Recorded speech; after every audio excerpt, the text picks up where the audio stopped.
सभी विद्यार्थियों को मेरा नमस्कार। तो जैसा आप सभी जानते हैं कि पिछली वीडियो में जो हमारी कविता थी उत्साह और अट नहीं रही है, सूर्यकांत त्रिपाठी निराला जी इसके कवि थे, उसको हमने किया था।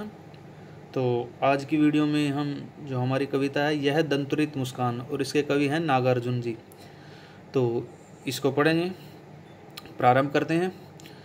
तुम्हारी यह दंतुरित मुस्कान मृतक में भी डाल देगी जान, धूली धूसर तुम्हारे ये गात, छोड़कर तालाब मेरी झोंपड़ी में खिल रहे जलजात, परस पाकर तुम्हारा ही प्राण पिघलकर जल बन गया होगा कठिन पाषाण, छू गया तुमसे कि झरने लग पड़े शेफालिका के फूल, बांस था कि बबूल।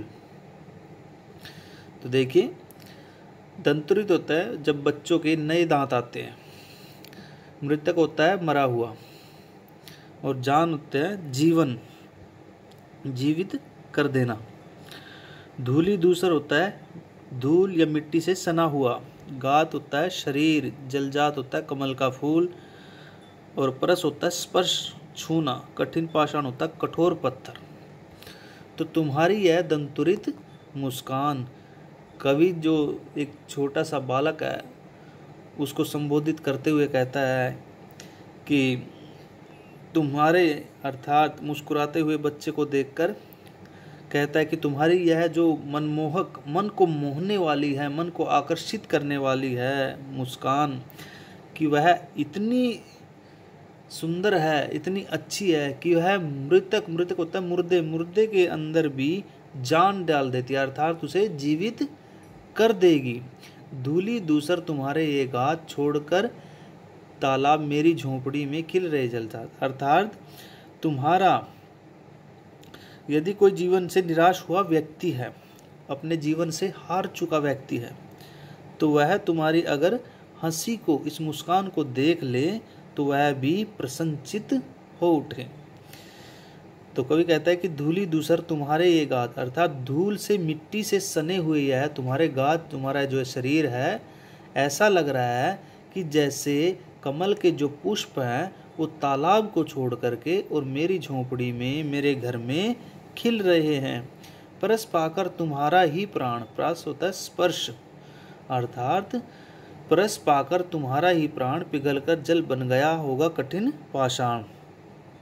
कि ऐसा प्रतीत, कवि के कहने का भाव है कि धूल से सना हुआ, अर्थात तुम्हारा स्पर्श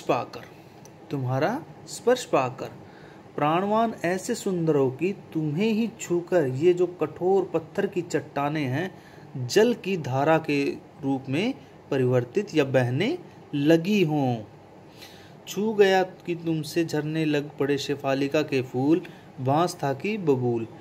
कवि के कहने का अभिप्राय है कि जो बच्चे की मधुर और निश्चल होता है बिना किसी छल के जो हंसी है, उसको देखकर कहता है कि जो निर्दयी व्यक्ति होता है, जिसके मन में दया ना हो, उसका जो हृदय होता है वह भी भावुक हो उठता है, द्रवित हो उठता है।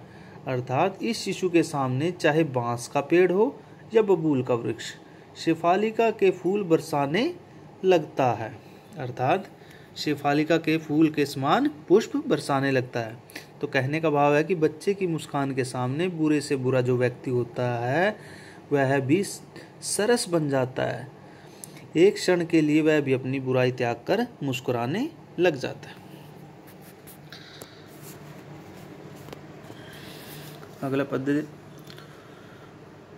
तुम मुझे पाए नहीं पहचान, देखते ही रहोगे अनिमेष, थक गए हो आंख लूं मैं फेर, क्या हुआ यदि हो सके परिचित न पहली बार, यदि तुम्हारी माँ न माध्यम बनी होती आज, मैं न सकता देख, मैं न पाता जान, तुम्हारी यह दंतुरित मुस्कान।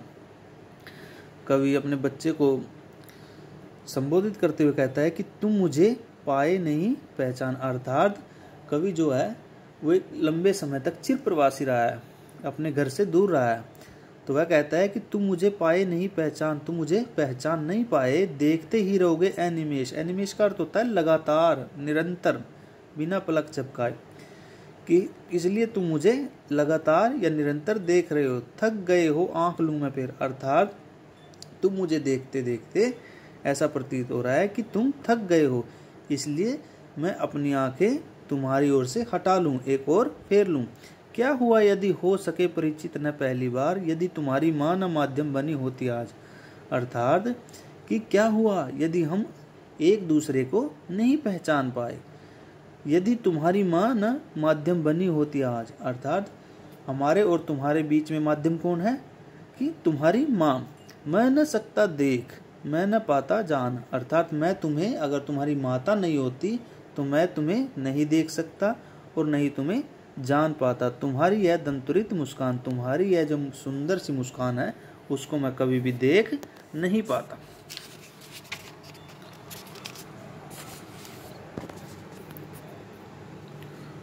धन्य तुम, माँ भी तुम्हारी धन्य, चिर प्रवासी मैं इतर मैं अन्य। इस अतिथि से प्रिय तुम्हारा क्या रह संपर्क, उंगलियां माँ की कराती रही है मधुपरक। देखते तुम इधर कनकी मार, और होती जबकि आंखें चार, तब तुम्हारी दंतुरित मुस्कान मुझे लगती बड़ी ही छविमान। तो कवि कहता है कि धन्य तुम, माँ भी तुम्हारी धन्य। अपने बच्चे को संबोधित करते हुए कहता है कि तुम क्या हो, धन्य का अर्थ होता है सौभाग्यशाली, तुम बहुत सौभाग्यशाली हो और तुम्हारी माँ भी सौभाग्यशाली, अत्यंत बहुत ज़्यादा सौभाग्यशाली है। चिर प्रवासी मैं इतर, मैं क्या हूँ, मैं तुम दोनों का आभारी हूँ। मैं तो बहुत, चिर प्रवासी का अर्थ होता है बहुत लंबे समय तक घर से बाहर रहना, कि मैं तो बहुत लंबे समय से घर से बाहर रहा हूँ, इसलिए मैं तो बाहर वाला कोई अन्य हूँ। इस अतिथि से प्रिय तुम्हारा क्या रहा है संपर्क। अर्थात मेरे प्रिय बालक, मैं तुम्हारे लिए किसी अतिथि मेहमान की भांति हूँ। उंगलियां माँ की कराती रही मधुपरक, और तुम्हारे लिए मेरा कोई संबंध नहीं है, तुम्हारे लिए मेरा कोई रिश्ता नहीं है। तुम्हारे लिए तो मैं एक अनजान सा ही हूँ, एक अनजान अतिथि हूँ। मेरी लंबे समय की अनुपस्थिति में तुम्हारी माँ ही तुम्हारा पालन पोषण कराती है, तुम्हें अपनी स्नेह देती है, तुम्हें अपना स्नेह देती है। और मधुपरक का अर्थ होता है 5 तत्वों से बना हुआ पंचामृत, जिसमें दही, घी, शहद, जल और दूध का मिश्रण हो, जिसे पंचामृत कहा जाता है। देखते तुम इधर कनकी मार, और होती जबकि आंखें चार।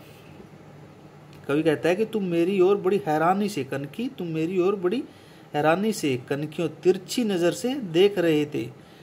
जब भी, और होती जब भी आंखें चार, और जब भी अचानक तुम्हारी और मेरी नजरें मिल जाती तो तुम मुझे तुम्हारे चमकते हुए दांतों से जो सुंदर मुस्कान है वो दिखाई दे जाती, मुझे लगती बड़ी ही छविमान।